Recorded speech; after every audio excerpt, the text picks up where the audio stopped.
On This Week in Enterprise Tech, we have Mr. Brian Chee and Ms. Chris Franklin back on the show. Passwords are annoying, and most systems use it in secure ways. The question is, are people and organizations fed up with passwords? We're going to talk about some interesting stats there. Today, we have Paul Mountford. He's CEO of Protegrity, and we're going to discuss ways you can ensure you meet standards and regulations, whatever part of the industry you work in, and ensure your data, whether it's at rest or in use, is secure.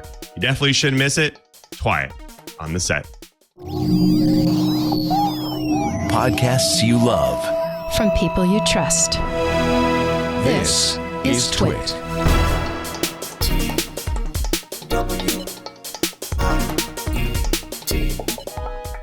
This is TWiT, This Week in Enterprise Tech, episode 540, recorded April 21st, 2023.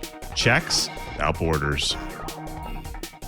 This episode of This Week in Enterprise Tech is brought to you by Worldwide Technology.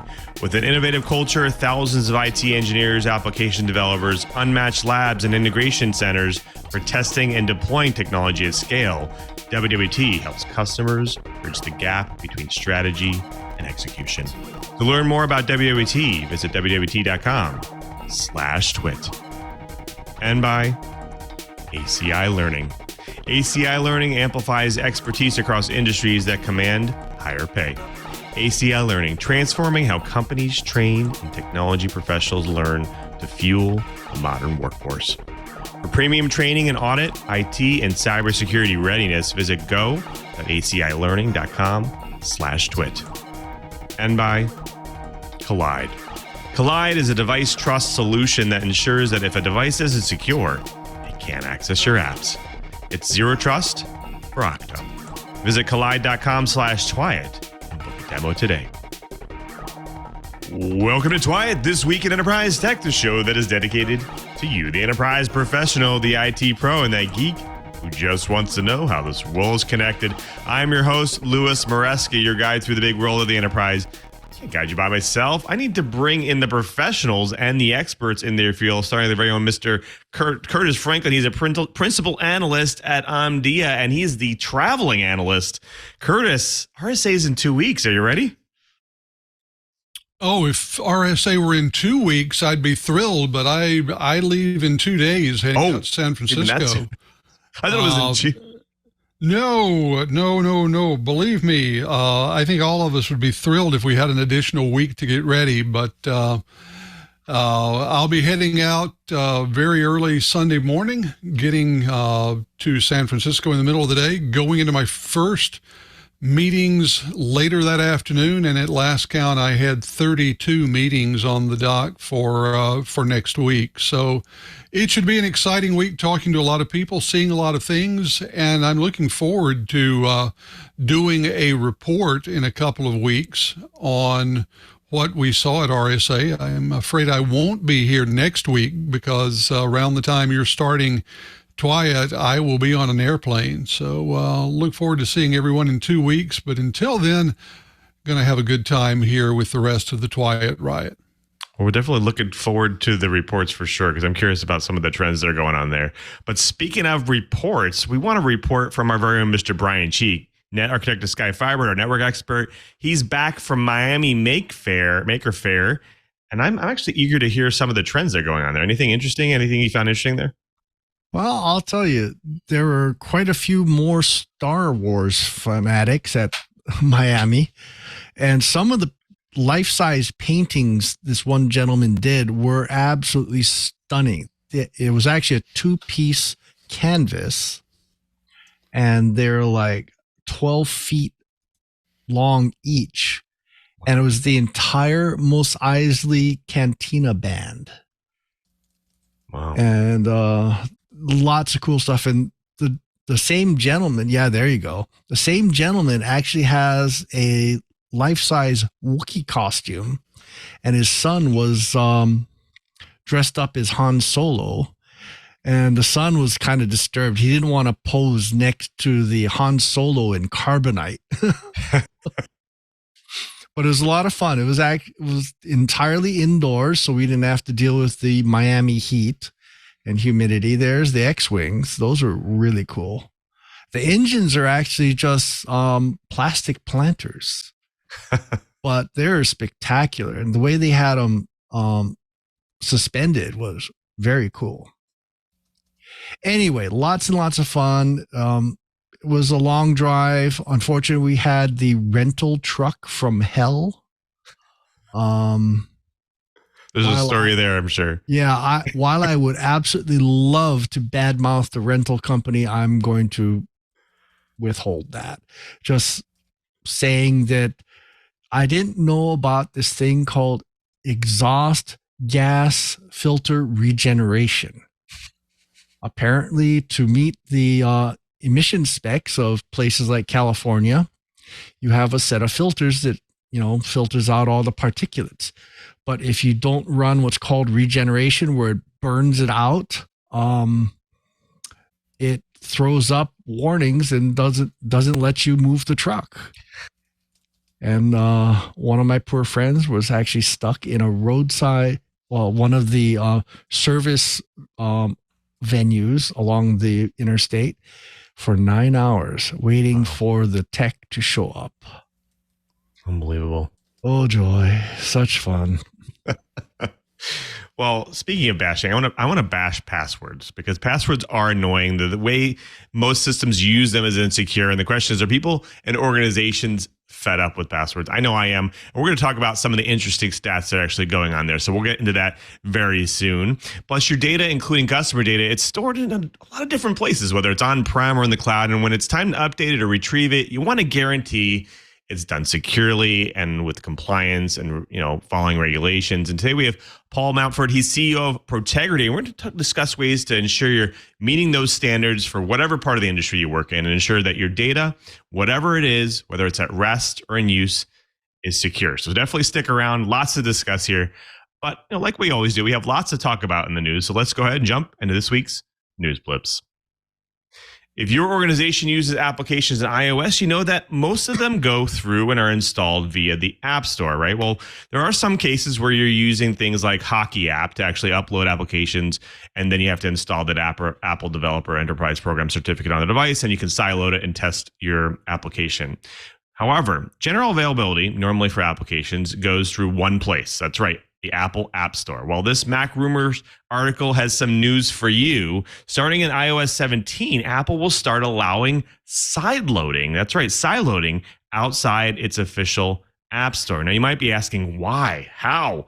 Apple relinquishing this control seems very odd. Well, their original take here was that it could actually compromise the security and the privacy of the device if they allowed it. Well, the main reason for them to concede defeat here is that European Union's Digital Markets Act, or Markets Act, DMA, that went into effect in November 2022, it actually requires, quote unquote, gatekeepers, companies, to actually open their services and platforms to other companies and developers. And this is where Apple's following suit. In my opinion, this can be done securely if done in the right way. In fact, Windows has done this for a long time, the ability to sign applications and trust sources once you install them from outside sources. Now, as an audience member, I'm actually curious what your thoughts here. Is Apple just using paranoia and fear to convince you that sideloading shouldn't be allowed, or that's not really a big thing? Possibly maybe even a larger or more complex headache for IT people, maybe if they allow sideloading? Or are there legitimate concerns here and they're just trying to drive the narrative? Let me know. I want to hear. So what if there was a piece of malware targeting one of the most popular providers of cloud services to individuals and businesses? And what if that malware, once resident, could not be removed? Well, then you'd have the topic of my blip today, in which GhostToken gets a hold of your Google Cloud contents and will not let go. According to an article on Dark Reading, GhostToken hides an unremovable malicious application inside a victim's Google account, dooming the account to a state of permanent, undetectable infection. Asterix security researchers who discovered the malware say the malicious app could pave the way for a wide variety of nefarious activities, including reading the victim's Gmail account, accessing files in Google Drive and Google Photos, viewing the victim's Google Calendar, and tracking their locations via Google Maps. Using the GhostToken vulnerability, cyber attackers could craft a malicious application that could be planted in one of Google's app stores, masquerading as a legitimate utility or service. Once downloaded, the app hides itself from the victim's Google account application management page. For the user, it basically disappears. The vulnerability allowed cyber attackers on one side to have access to organizational GCP environments and on the other side to people's personal Google photos and their email accounts. It's a sobering reminder that most enterprise employees have their personal and professional lives entwined to an astounding degree. Now, earlier this month, Google rolled out a global patch fixing the issue by making sure that apps in a pending deletion state are still visible in a user's app management screen. However, Asterisk researchers warn that while they aren't aware of active exploitation, Google Workspace administrators should look for applications that may have attacked users before the patch was initiated on April 7th. Remember, it was a patch, not a full remediation. Looking for that application can be done in two ways, the researchers said: looking for applications whose client ID is the same as the display text field and removing their access if they prove to be malicious, or inspecting the OAuth log events in the audited investigation feature of Google Workspace for token activity of any such questionable apps. Well, if you've listened to TWiT, it's almost a guarantee you've heard me ranting and raving about how the true edge of the internet really has become the home. Dan Gear and I agree, and Dan actually had a nice rant of his own as a keynote on Black Hat back in 2014. Anyway, we all know you really want to wipe your smartphone, laptop, whatever, before you resell it or give it away. Well, we're supposed to do that. It's been said over and over and over again, but yet it's not happening.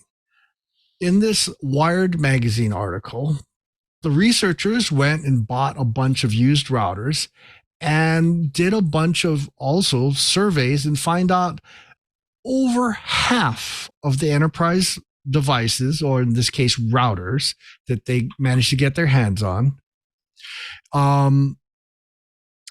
weren't. They just weren't wiped.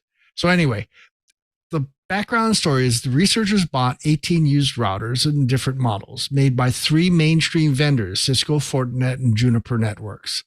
Of those, 9 were just as their owners had left them and fully accessible, while only 5 had been properly wiped. 2 were encrypted, 1 was dead, and 1 was a mirror copy of another device. All 9 of the unprotected devices contain credentials for the organization's VPN, credentials for another secure network communications device, or hashed root administrator passwords. And all of them included enough identifying data to determine who the previous owner or owner of the router had been. So 8 of 9 unprotected had router-to-router authentication keys, for goodness sakes, and information on how the router connected to specific applications used by the previous owner. Well, we can talk about this all day long. Come on, people. It's not that hard, especially, most of the devices are firmware based, so they have reset buttons. I know for a fact Cisco, Fortinet, and Juniper all have factory reset procedures. They are easily searched for on the web. Don't be lazy. Come on, wipe those devices, because you are sharing the keys to the kingdom, literally the keys to the kingdom, and you need to wipe it. So you need to wipe servers, workstations. Heck, even if you have to hire some interns just to wipe devices, it's a good investment. Stop letting people have the keys to the kingdom. Wipe your devices, even if you have to pay. Like, I know, for instance, Dell actually now has a line item where you can pay for your old hard drives on your Dell devices to be sent in securely, and they will securely destroy the hard drives. So your excuses are going away, people. Come on. End rant. Well, maybe you can just hire an IT as a service. Small organizations hire IT people and try and get a handle on minor issues that come up, or they even outsource IT, but they don't tend to have IT managers to help manage an in-house organization in a formal way. Well, this TechCrunch article talks about a new service that's trying to fit that use case. Primo is a French startup that has built a software as a service, IT as a service, to handle IT needs for small and medium-sized companies. That's right. They can track your fleet of devices and help you manage it without a dedicated IT manager, essentially an IT manager as a service. Question is that a thing? Well, the workflow they are trying to manage is when a new hire comes on board, HR and the new team admins ensure that they have everything they need to get started, whether it's including devices or other items. And their service will help ensure that anything related to IT can be tracked here. And in the state-of-the-art issues, they feel that the state of IT has become operational and they want to bridge the gap.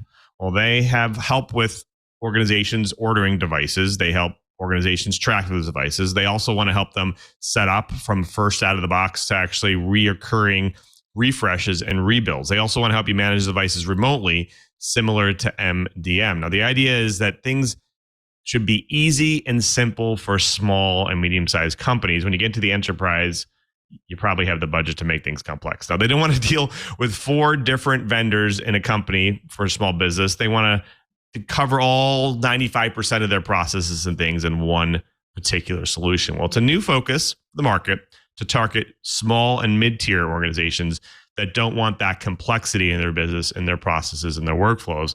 And what I'm worried about here is that they might be biting off too much and that they may be missing the fact that IT is more than just device management. But maybe we can get them on the show to actually defend that position. Well, folks, that does it for the blips. Next up, the bites. But before we get to the bites, we have to thank a really great sponsor of This Week in Enterprise Tech, and that's Worldwide Technology. WWT is the forefront of innovation, working with clients all over the world to transform their businesses. And at the heart of the WWT lies their Advanced Technology Center. It's an amazing place, their ATC. The ATC is a research and testing lab that brings together technologies from leading OEMs. There's more than $500 million in equipment invested in the lab. The ATC offers hundreds of on-demand and schedulable labs featuring solutions that include technologies representing the newest advances in cloud, security, networking, primary and secondary storage, data analytics, and AI, DevOps, and a ton more. Now, WWT's engineers and partners use the ATC to quickly spin up proofs of concept and pilots so customers can confidently select the best solutions. So this helps cut evaluation time from months to weeks. Now, with the ATC, you can test out products and solutions before you go to market, access technical articles, expert insights, demonstration videos, white papers, hands-on labs, and other tools that help you stay up to date with the latest technology. Not only is the ATC a physical lab space, but WWT has also actually virtualized. That's right. Members of the ATC platform can access these amazing resources anywhere in the world, 365 days a year. And while exploring the ATC platform, make sure you check out WWT's events and communities for more opportunities to learn about technology trends and hear the latest research and insights from their experts. Whatever your business needs, WWT can deliver scalable, tried and tested, tailored solutions.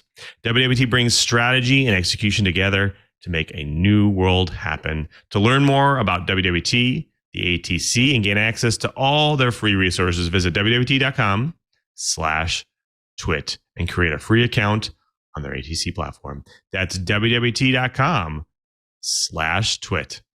And we thank Worldwide Technology for their support of This Week in Enterprise Tech. Well, folks, it's time for the bites. Now, there have been a number of security reports coming out from reputable sources lately, providing some really interesting facts about organizations. Now, Dark Reading covered a report by 1Password, a leader in human-centric security and privacy, called Preparing for a Passwordless Future. Really intriguing name there, to say the least. Brian, what kind of awareness are they trying to establish here? the let's call it a rant, because it is a contributed article. But it was with dark reading, and I'm assuming the editors had some say into looking behind the curtain, so to speak. But they're basically saying bad password hygiene is responsible for countless security breaches. And their research says, in fact, 82% of breaches involve a human element, including phishing attacks, stolen credentials, and errors. However, the transition to passkeys would render these types of attacks obsolete and help reassure the 9 in 10 customers, 91%, worried about data breaches. Now, that's I think we're in agreement that we would all love to see the human element, mistakes and so forth removed. Now, again, part of my rants that have been relatively consistent on this show is that I keep asking Santa for a passwordless solution. I've talked a little bit about things that Apple has talked about. We've had YubiKey on the show, and so forth. It would be really nice. And I don't want just a device you plug in and that's it. No. We need something more.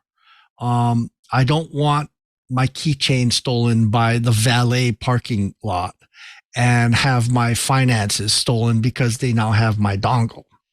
No, I don't want that. I want something that is something you have and something and that's what would be really nice.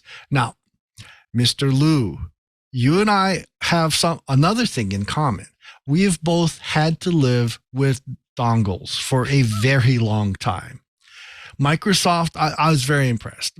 I went to visit Microsoft for a press event, and every single keyboard had a smart card reader because you had that. And I was with the U.S. federal government, and I've lived actually CAC cards, CAC, were relatively new as I was retiring from the Fed. But what I had these little plastic keys that had like a comb device on it, and the comb had physical electrical contacts on it. So I would stick the key into a secure data encryption unit, and I'd turn the key to make the electrical connection, and so forth. They even went as far as some of them had acid capsules in them. So if something untoward would happen, I could just snap the key in 2 pieces, and the acid would destroy the storage on it. So here's the discussion. If we were going to ask Santa for a passwordless world, what kinds of things would you like to see? Lou, you've got probably as much experience as anyone. You've had to live with this, especially because you're in the development cycle. What kinds of things would you like a passwordless system to have? And what kinds of things did you not like? So I could definitely talk about what's happened in the past, because that's something that obviously moving off of passwords has been a godsend, I would say, for us as a company. I've worked with organizations where they're still on passwords, and that's a big security hole, number one, but 2, it's also just a pain in the neck to have to change it every so often and remember the new one or that kind of thing. So I think passwordless is a godsend for a user. However, there can be some hell that comes along with that. And that could be that, hey, if you're using, let's say, YubiKey, and you have to download a cert on every device that you have to use the YubiKey on, that's a pain. You have to register the device. Plus if you're using that in along with authenticators as part of the authentication process, now you got 2 things to worry about, and you have to keep those devices up to date, because then there's MDM involved. So anyways, there's a lot of orchestration and complexity that comes along with the passwordless world. However, I would say it does make things easier. It makes things easier. It makes things more useful. You don't have to worry about typing in a password. I'm on the plane. I'm trying to use my device. I don't want to type in a password so people see it. All I have to do is use my face, or use some kind of biometric, or use my fingerprint, or or whatnot. And I think it allows me to get greater access. And, I can even close my laptop, get up and use the facilities without having worry that somebody's going to just go and, unlock it with the password they just saw. So I think that there's definitely a world that we're getting to where the passwordless world makes sense. However, with the complexities that come along with a lot of the setup and the maintenance of that is still pretty high. And I think that's where it needs to be improved. Well, okay. So we've got one opinion. Now, here's the other part of my rant. And since Mr. Curtis has such a great view into the C-suite and so forth, my complaint is the higher up in the company you get, the less likely you're going to be actually paying attention to password policies. Now, a passwordless environment sounds like a good idea because then maybe we can get our executives to use something that's, better than 1, 2, 3, 4, 5 or something like that, or a password. God. Yeah. So Kurt, you're heading to RSA, and I'm sure passwordless world is going to be a conversation. What kinds of things do you think you might be hearing in the coming week? Well, I suspect we're going to be hearing a combination of things because, like you and Lou both point out, being able to do away with passwords, essentially being able to take the human memory out of the equation, is where everyone would love to go. So the question is, what do we do? Hardware tokens are fabulous right up to the point that you lose one. And you have to remember that they're also great if you use it upon logging in. If you use it upon logging into each and every app, and then a couple of random times through the day, it becomes seen as, something that's just as bad as passwords. So what are we going to be seeing about? We will be seeing, I'm sure, various sorts of hardware tokens. I'm sure that people will be talking about, the sort of software tokens that appear in the apps that show up on our mobile devices. I started hearing a couple of years ago about people using expansions of what's called UEBA, User and Endpoint Behavior Analysis, as a way of doing authentication. Basically, for most of us, we have patterns in the ways we behave. We tend to log on from roughly the same place every day, or at least from the same system every day. We log on around the same time every day. We do things. We have patterns right down to the tempo and precise timing of the way we type in our username. You bundle all those together, run it through some fairly sophisticated algorithms, and the theory is that you can tell before you ever get to a password the likelihood that you're dealing with an authorized user. And if that likelihood is, let's call it 98% or better, just to pull a random number out of the air, then you let them go right in. The lower the probability, in other words, the more things that come outside of the normal patterns, then the more authentication you ask for. To the point that if everything seems wrong, you want to see a password, you want to see a hardware token. If you can get some sort of multi-factor additional authentication, you go for that. We're going to be seeing all of these, and the reason we'll be seeing all of them is that there is no consensus yet on what the proper step following passwords should be. A lot of options, many good things about most of the options, but none of them has, through either the weight of market forces or technological superiority won the day over all the others. And until that happens, we're going to be faced with this wide variety where essentially every different application, every different company reaches their own conclusion and gives you their own hardware, software, SMS, or other token to use to be better than a password. Yeah, and aren't we already starting to see a little bit of this? You were telling me about those signature pads for credit cards. They aren't really matching a signature, are they? They're matching. Oh no, biometric. Yeah, they don't match the picture of your signature. Everybody, you could take a photograph and get a picture of your signature. That's not what they care about. What they care deeply about are things like how much pressure you apply at different points on strokes, how rapidly you make strokes, the size relationship of one stroke to another. So there are all kinds of things that matter far more than the actual picture of your signature. Cool. Are we kind of in agreement? There's no great, there's no clear winner yet. I was actually looking at the latest YubiKeys, and it had a USB connector. It had a little touchpad, so you make sure there's a human there, and it had NFT. And then I went through all my devices and okay, that'll work on that. That'll work. Oh, but it won't work on my iPad because Apple didn't put NFTs in there. Yeah, there it is. The latest and greatest.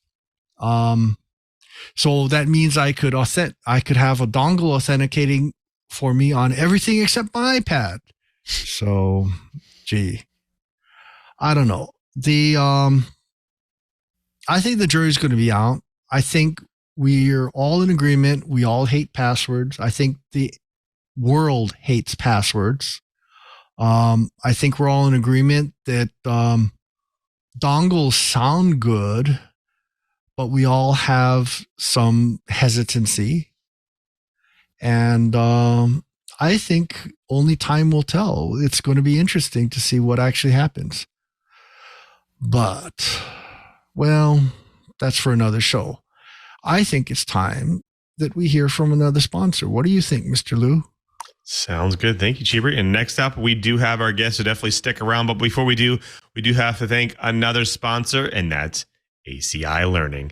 Now, for the last decade, our partners at IT Pro TV have brought you engaging and entertaining IT training to level up your career or organization. Now, IT Pro is part of ACI Learning. That's it. With IT Pro, ACI Learning is expanding its reach and production capabilities, offering you the learning content you need at any stage in your development. One of the most widely recognized beginner certifications is the CompTIA Plus certification. Now, CompTIA courses with IT Pro from ACI Learning make it easy to go from daydreaming about the career in IT to actually launching it. Earning certificates opens doors to most entry-level IT positions and supplies potential promotions for those already in the field.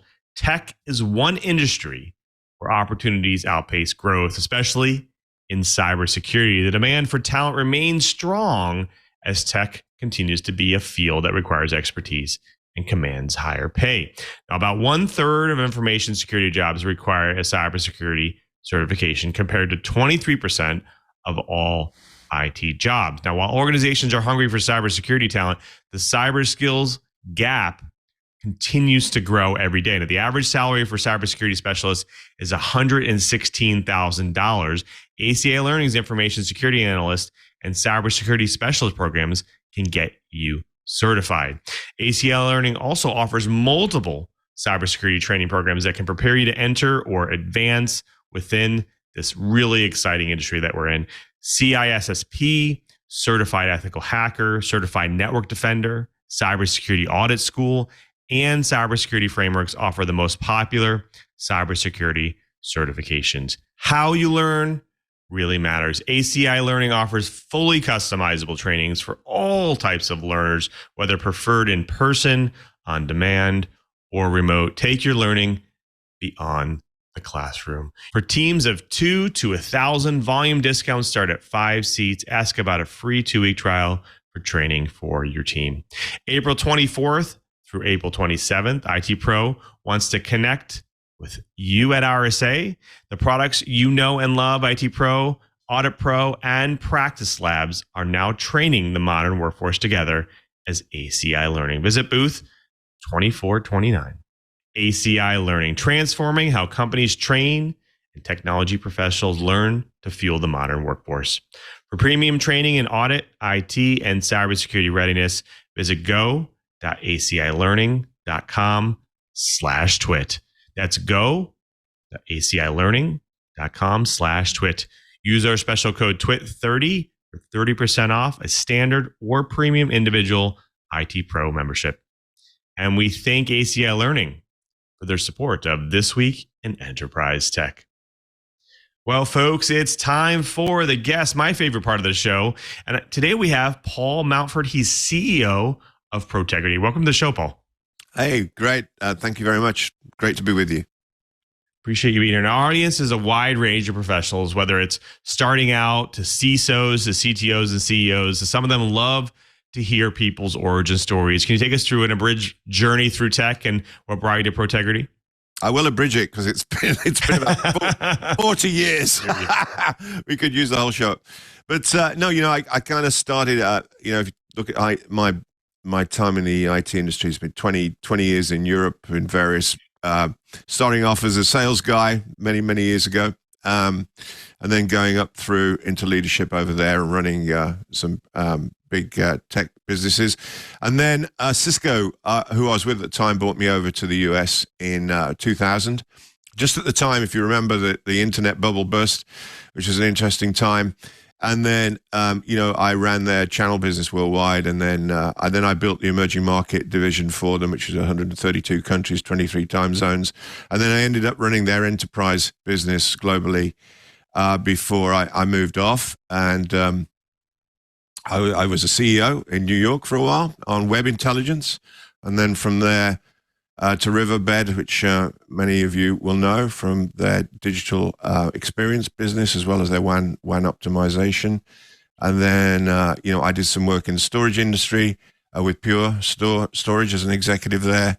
And then, believe it or not, I retired. And then 3 months later, I couldn't resist the opportunity to come and run this company, Protegrity, in the data security business, which is just such an important part of IT and for everybody, for protection of the sensitive data that they hold. And so, that's where I am today. So. It's a fantastic story. Now, you talked a little bit about the fact that obviously you came out of retirement for this particular organization. I can tell you that sensitive data, from experience, it becomes huge. You're spreading it across regions, you're spreading across the world, applications, no matter where you're at. It almost makes my eyes water a little bit with how much you have to manage it. And Protegrity has a very interesting take on data protection. Can you maybe give us the interesting, what some of the interesting things that they do, what kind of solutions they provide? Well, of course, there's loads of different ways of protecting things. Our concept is, billions of dollars get spent in cybersecurity every year, whether it's at the infrastructure level or the database or the application, whatever. But the real issue is you are going to get breached at some point. And the question is, what do they get? If you use our technology, they get nothing because the sensitive parts of the data have been tokenized, encrypted. So they actually can't get a hold of anything. So they break through, they can't use the data at all.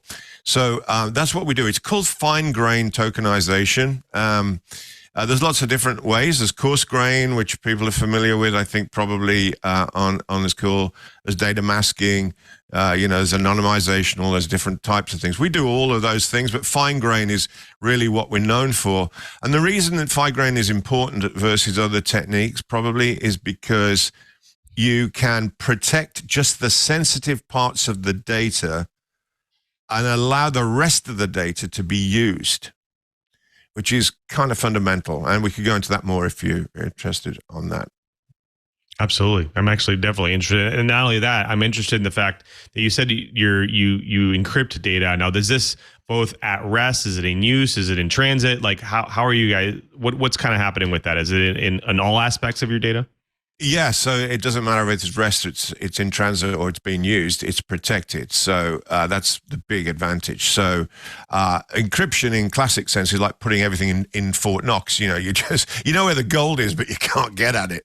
You know, what we do is we just, as I said, protect the sensitive areas, like it might be the last 4 digits of your social security or whatever it is that is sensitive that you do not want to be exposed.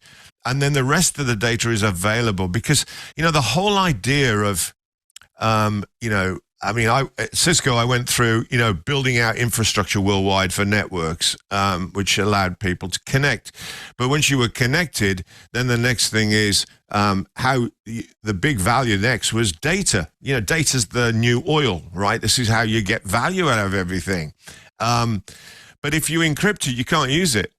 So the promise of digitalization is not available if you can't freely use your data across borders, across privacy rules, across different types of data, and different people having access to it. That's what we do. We have enablement of all of that movement and a central policy to protect it. Now, organizations, they have lots of data sources, streaming data. They have data that they're storing, they're querying. You know, whether they're trying to retrieve it or they use it to inform things.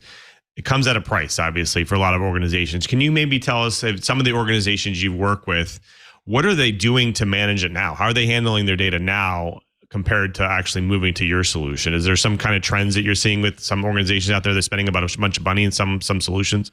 Yeah, I mean, I think probably, you know, dynamic data masking is the one we see most of, or coarse grain. But, you know, it doesn't give you the protection, as you said, from the rest to the movement, the transit and the use. And certainly not from, you know, if you're going from on-prem to cloud, or you're going from on-prem to data analytics platforms like Snowflake and Databricks and people like that.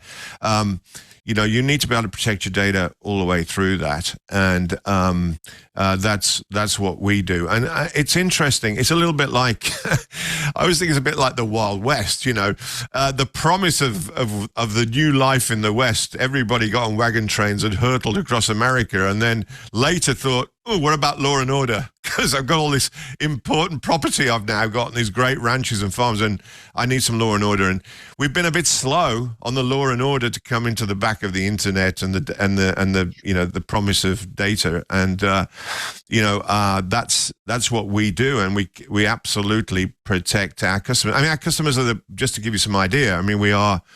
You know, our customers are the biggest enterprises on the planet, some of the biggest banks, some of the biggest health insurers, retailers, etc. So they use us to protect their data because they know no matter what happens, their data is safe. And that allows their business, you know, to operate globally. Now, we talk a lot about zero trust on this show because it's obviously an aspirational thing for a lot of IT pros, even CISOs. And we understand that data security, privacy, and governance is really 3 areas that zero trust can assist. Where's Protegrity coming here? Like, does it assist with zero trust? Is it really just at its inherent foundational principles it works for it? Where does it come into play here? Yeah, I mean, it totally comes into play with zero trust because it says, you know, we can, no matter what, without any trust in the business, we can protect your sensitive stuff and allow you to use it across not just boundaries that are protected by sovereign state legislation, but also even in companies that want to share in between different divisions where data is sensitive as well. So, you know, starting from zero trust, you know, fine grain protect your data, then you can do whatever you want with it. So one of the interesting things about the fact, obviously from the zero trust model, is the fact that it takes some time to, you know, to break apart your data, segment it, secure it, and then, you know, try to make sure that people have the right permissions to it. And in the case of what you're saying is you're essentially breaking part of the data's data because you're breaking apart some of the sensitive components.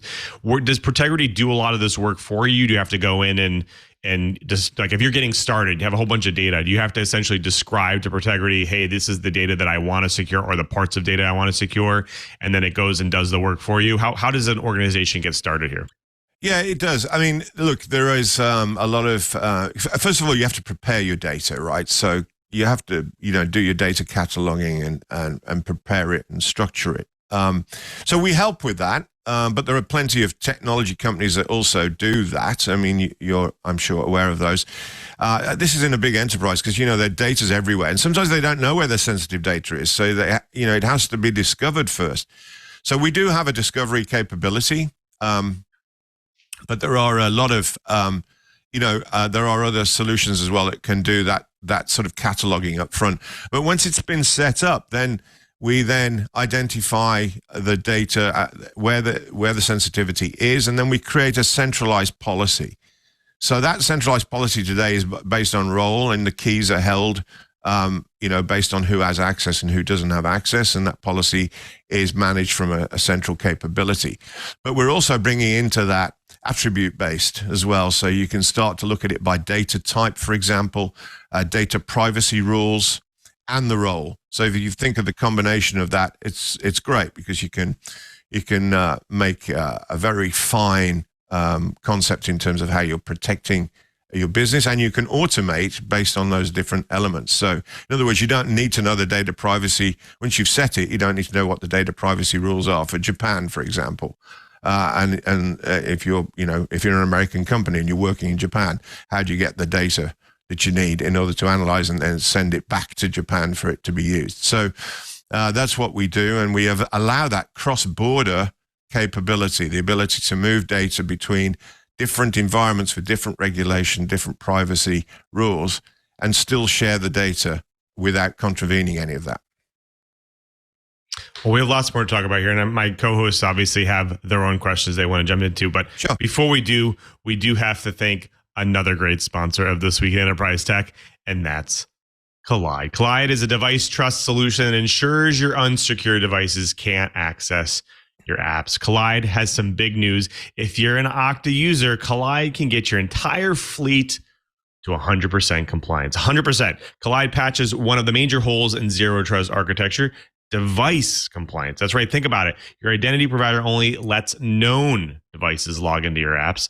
But just because a device is known doesn't mean it's in a secure state, right? In fact, plenty of devices in your fleet probably shouldn't be trusted. Maybe they're running an out-of-date OS version, or maybe they've got unencrypted credentials lying around.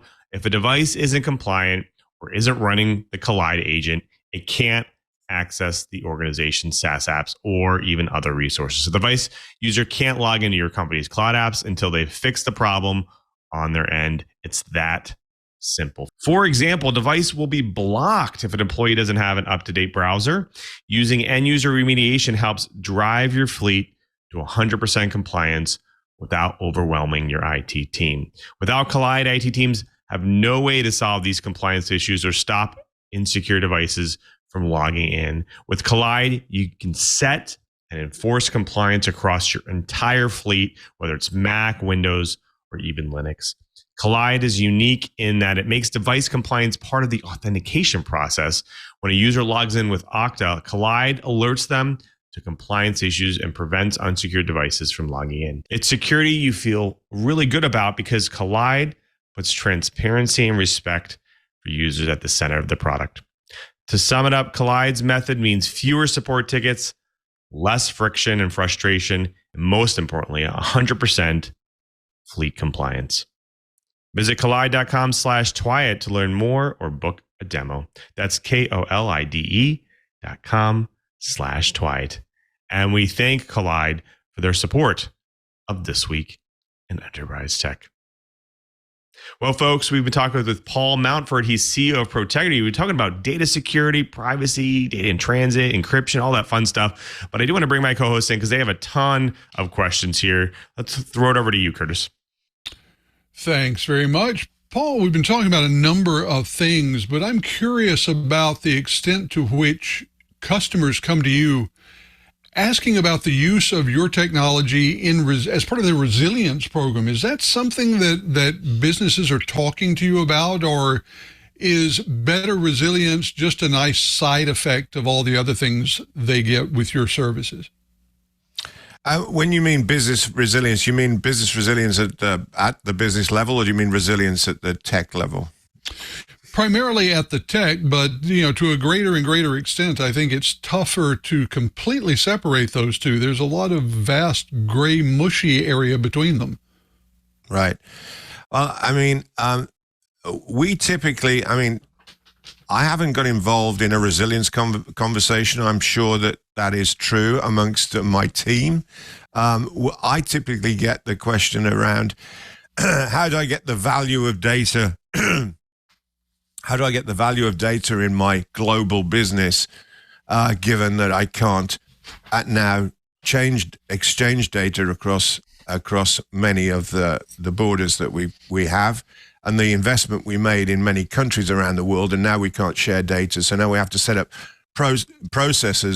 data processes in all these countries because we can't do it somewhere else in a centralized function. So the cost of implementation is much higher for using our data because we can't actually share it from a centralized point of view and analyze it. So, that's classically where I get involved in.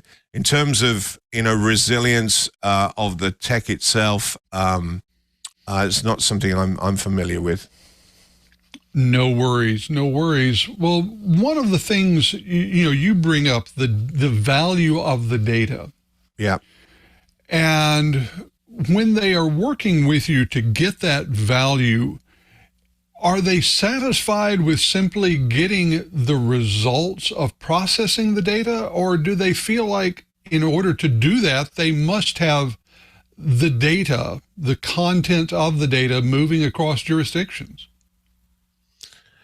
Yeah, they have to be able to move it from wherever it is. They may have one part of their company that's, classic example is we had one company that used to, for example, provide their checks in Canada, but their processing of their checks was in America and they couldn't cross the border. So, they had to have some kind of borderless capability to encrypt so they could still provide the checks without, otherwise they couldn't print their checks when the privacy rules changed. So, those are some of the classic, challenges that they face. But yes, it's the value of the data in terms of analyzing it from all the different feeds they've got now, from sensors and from all the different IT endpoints that they can get things from. But once the idea is once you get all that data, what can you do with it? If you can't analyze it, you can't use it, and you can't do it in a protected way, then you defeat the point of having it in the first place. And, that's why very small companies can move quickly around big ones and take them out of the business. I think there's only about 50% of the Fortune 500 left from 20 years ago because they've been subsumed by other companies that can move quicker and faster and know how to use technology to their advantage. So this becomes a big problem in the enterprise if you can't do that. Want to ask a question about the way that your services are applied. Now, if someone wants to use Protegrity, does that mean that leaving their incumbent cloud providers and moving their data into your cloud, or are you working with AWS, Google, Azure, and all of the others to make this happen? So what we have is the ability to protect your data for our customers, whether it's on-prem or in the cloud or with any of the analytics engines or whatever. So we have protectors that essentially, think of it as passport control. So before you go into passport control, we protect, you get through passport control, you get it it's in transit, then it's on a cloud platform, and then whatever needs to be done. It comes back, and then at passport control, it gets converted back so you can see the original data again. So it protects it on all the different platforms, and our customers can use it in the cloud or on-prem. We don't provide a cloud platform ourselves. because most customers, it was something we wanted to do, but most of our big enterprise customers didn't want to move their workloads and have their data held by us, because that's their critical data.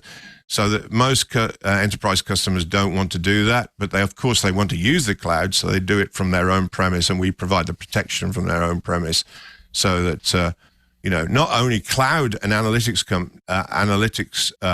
engines can be used, but also legacy stuff like old mainframe, DB2 and stuff like that. So we have protectors for cloud and for legacy and for on-prem. DB2. Now you're speaking my language. Well, one of the things that we know and we hear repeated over and over and over, especially with the multi-cloud environments that so many companies have stood up for their application, their enterprise application infrastructure. How much complexity are you adding at either the architectural or the staffing and management level for the protection that you provide? I mean, does this require an army of new technicians? Does it require an army of new consultants? And does it require multiple additional connectors and steps to go into an architecture? No, actually, if anything, it kind of removes the need to do all of that, because if you have a centralized policy, then that policy follows wherever that data goes, right? So that makes it pretty straightforward. So it's quite easy to do. I think most of the work we see gets done by the enterprise in preparation for any kind of data protection, but obviously, which covers ours as well, is just getting that data organized to begin with and stratified. That's the biggest challenge I think most enterprises face. But once that's done, we help with that. We then create the policy with them. It's centralized. That policy can obviously be changed by them if they wish to. And that policy follows that data wherever it goes, whatever it's on. So, you don't have to integrate it anywhere. It's once it's fine-grained protected, it can go anywhere, and it's always safe. Wow. So I'm going to play the curmudgeon here. Okay. So when I was first introduced to the world of cryptography, they told me a story about how during World War II, the policy was encrypt everything, because if you only encrypt the important stuff, then the bad guys would spend all their time decrypting only the important stuff. So as a result, even the orders for toilet paper were encrypted and sent around to make the bad guys spend more effort to decrypt. Now I'm really starting to see the advantage of only encrypting what's really important, because that's a lot less overhead. But help me out. What kinds of things would you say to an old timer like me, running IT at an organization, say, well, maybe the old way is better? Well, I mean, first of all, yeah, I mean, it goes back to the use of data, right? If you don't use your data, and you can't use it because it's encrypted or it's locked down, you can't use it, then there's no value to it, because you can't use the insights that you have in your business. And, that's what every company wants to do. They want to get that. They want to be able to make business decisions quicker. They want to improve customer service at the front end. They want to drive productivity or get ahead of new opportunities in the market. And most of that's driven by data-driven. We talk about it all the time. If you lock it down too hard, or you make it so difficult to get access to it, then you eliminate its value. So to an old timer, I would say, I understood why when you didn't have everything available to you, you'd want to lock it down in the old sense. But now what we do is allow you to just lock out the things that really matter, the things that would be dangerous or vulnerable, that would expose your employees or your company or the citizens or the consumer.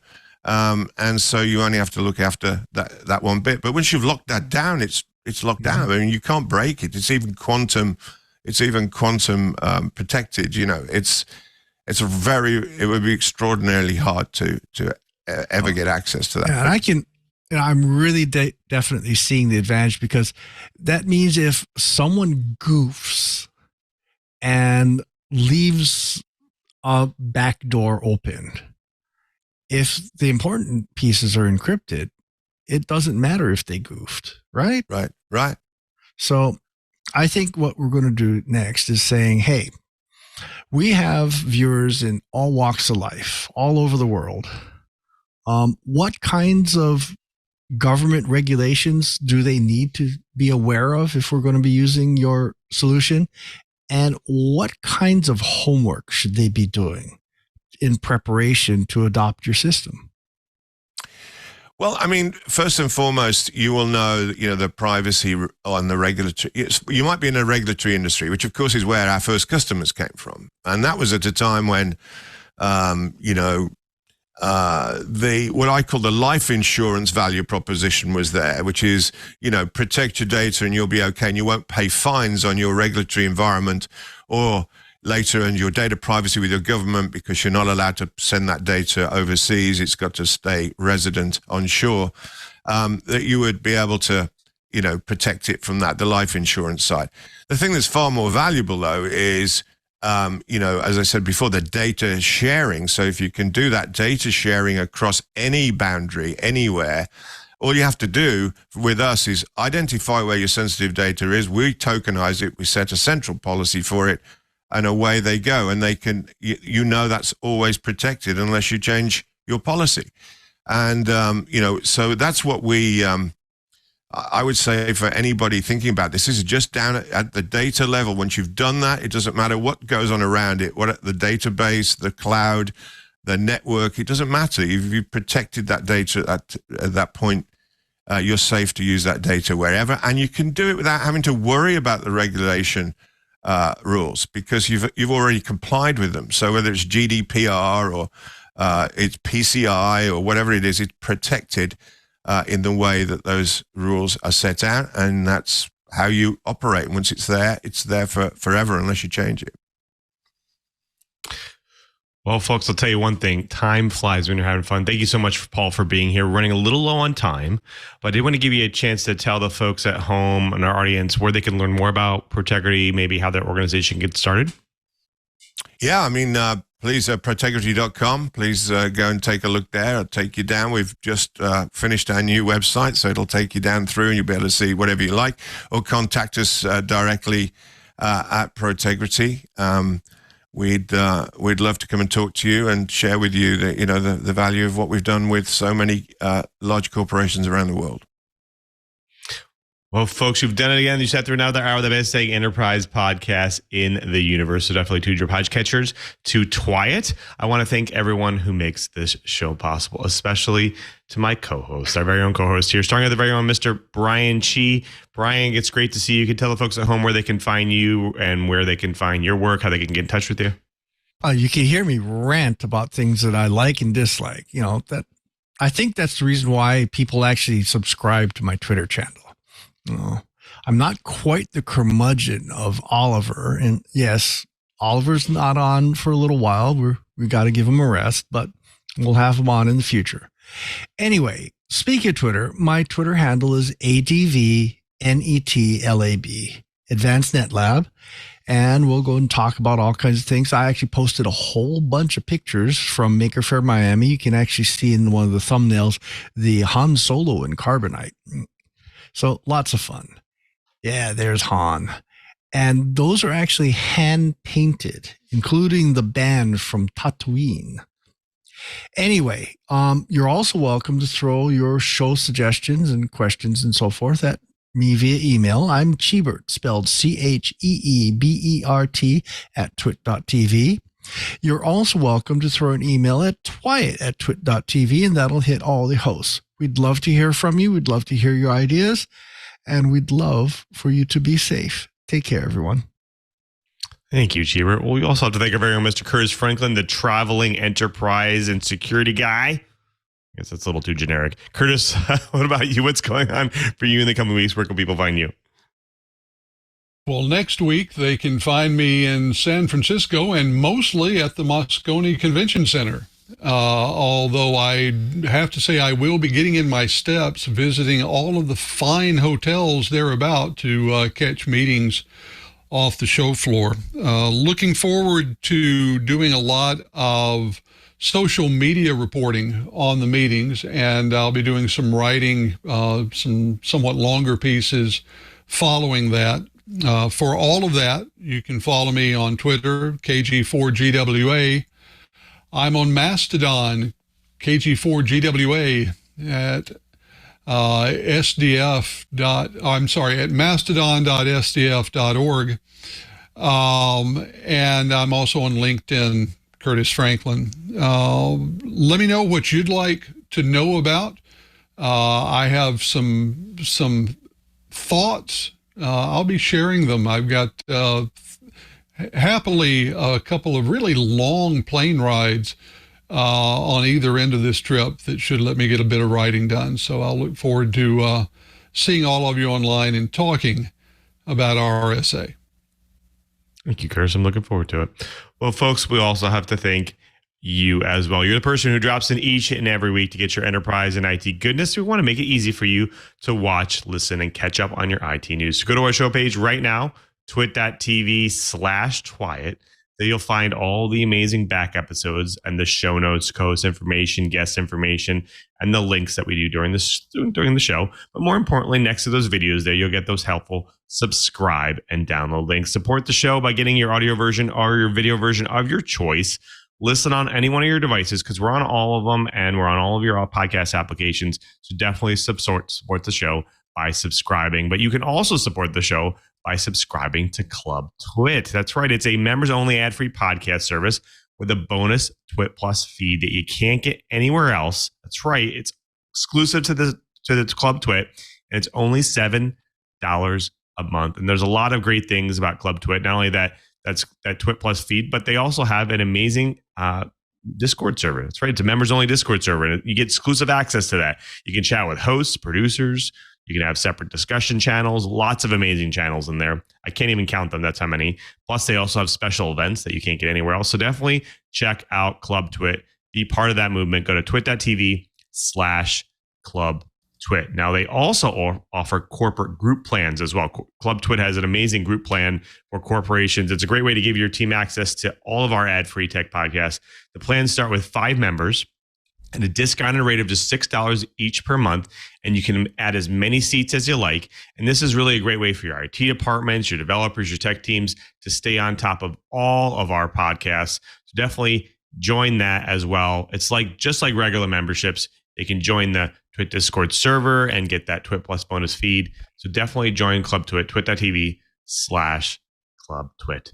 Now, after you're subscribed, I want you to impress your friends, your family members, your coworkers with the gift of TWiT, because we talk a lot about some fun tech topics on the show, and I guarantee they will find them fun and interesting as well. So definitely give them the gift of TWiT and have them subscribe as well. Now, if you've already subscribed and you're available 1:30 p.m. Pacific Friday, that's right, right now, we do this show live. In fact, you can go check out the live stream right now, live.twit.tv. There you can choose any of the streams that we have out there. You can come see how the pizza's made, all the behind the scenes, all the banter we do before and after the show.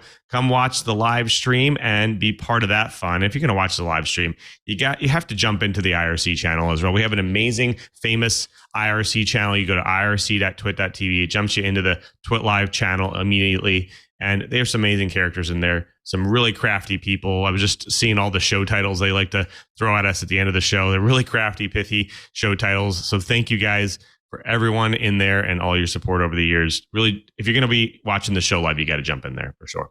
I want you to definitely hit me up on Twitter. I'm at LouMM. There I post all my enterprise tidbits. I have lots of great conversations. In fact, I get lots of show ideas. We had a conversation about design patterns the other day in a direct message. So some really good fun stuff out there. If you want to hit me up on Mastodon, I'm LouMM at twit.social. I'm also Louis Maresca on LinkedIn. Hit me up there. Lots of great conversations there as well. In fact, I've got some connected to some TWiT and TWiT fans out there as well just recently. So please definitely send me a message, show ideas, topics, whatever. I've been talking a little bit about the MVP Summit at Microsoft this week. So definitely hit me up there. Now, if you want to know what I do during my normal work week at Microsoft, please go to developers.microsoft.com/office. There we go. There's the page. We post all the latest and greatest ways for you to customize your Office experience to make it more productive for you. And if you have M365 and you have Excel, Microsoft Excel, pop that open and check out the Automate tab. That's right. The new tab on the ribbon. That's my tab. That's my home place. That's where we live. Record your macros, edit them in JavaScript and TypeScript, run them on Power Automate. Really fun stuff. So definitely check it out. It's the new technology that really make you more productive. Please check that out. I also want to thank everyone who makes this show possible, especially to Leo and Lisa. They continue to support This Week in Enterprise Tech each and every week, and we can do the show without them. So thank you for all the support over the years. Also, I want to thank Mr. Brian Chee one more time. He's not only our co-host, but he's our tireless producer. He does all the magic behind the scenes, all the bookings, the plannings for the show.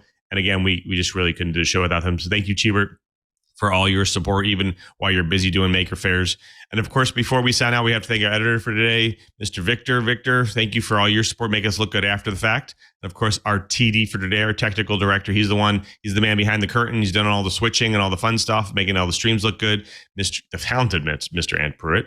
He does an amazing show on TWiT as well called Hands-On Photography, which I learn from each and every week. In fact, my home studio here is built from the ground up from his show. So definitely check that out. And great to see you, my friend. What's going on Hop this week? Hey, my man, I appreciate the support.